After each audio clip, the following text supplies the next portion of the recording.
पागल राजा। राजा की सवारी शमशान के पास से जा रही थी। तभी उन्होंने देखा एक भिखारी सा आदमी शमशान के बाहर बैठा है। राजा ने पूछा, तुम नगर में न जाकर यहाँ क्यों बैठे हो? भिखारी बोला, राजा, नगर के सभी लोगों को एक दिन यहीं आना है, इसलिए मैं पहले से ही यहाँ आ गया हूँ। राजा बोला, तू तो पागल है।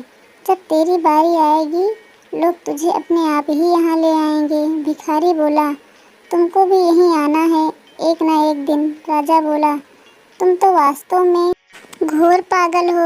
ये मेरी मूल्यवान छड़ी है, इसमें हीरे मोती आदि जड़े हुए हैं। इसे रख लो अपने पास और किसी को देनी हो तो ऐसे आदमी को दे देना जो तुमसे भी ज़्यादा पागल हो। कुछ वर्षों बाद राजा गंभीर रूप से बीमार हो गया। उसके बचने की आशा नहीं रही। ये भिखारी राजा के पास मिलने पहुंचा। बोला, बहुत बीमार हो राजन? राजा ने कहारते हुए कहा, हाँ, अब तो बचने की आशा भी नहीं, अब तो जाना ही होगा। भिखारी बोला, कहाँ जाना है?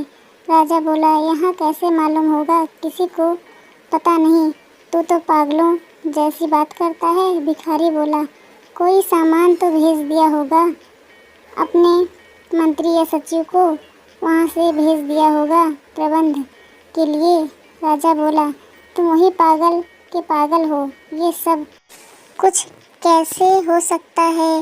भिखारी बोला, वहाँ चावल, आटा, दाल आदि भेज देते हैं, सवारी के लिए कोई मोटर, बग्गी, घोड़ा भेज देते हैं। राजा ने चिल्लाकर कहा, अरे पागल, मैं जा रहा हूँ, वहाँ कुछ भी नहीं भेजा जा सकता। भिखारी बोला, मैं तो राजन, इस छड़ी को तुम संभालो, क्योंकि तुम सबसे ज़्यादा पागल हो। तुम्हें पता था कि ये सब तुम्हारे साथ नहीं जाएगा, तो भी तुम ये सब कुछ इकट्ठा क्यों करते रहे? ये हाल राजा का ही नहीं, अधिकांश लोगों का भी यही हाल है। दोस्तों, इस कहानी से हमें यह सीख मिलती है कि जीवन का सबसे बड़ा सत्य है मृत्यु।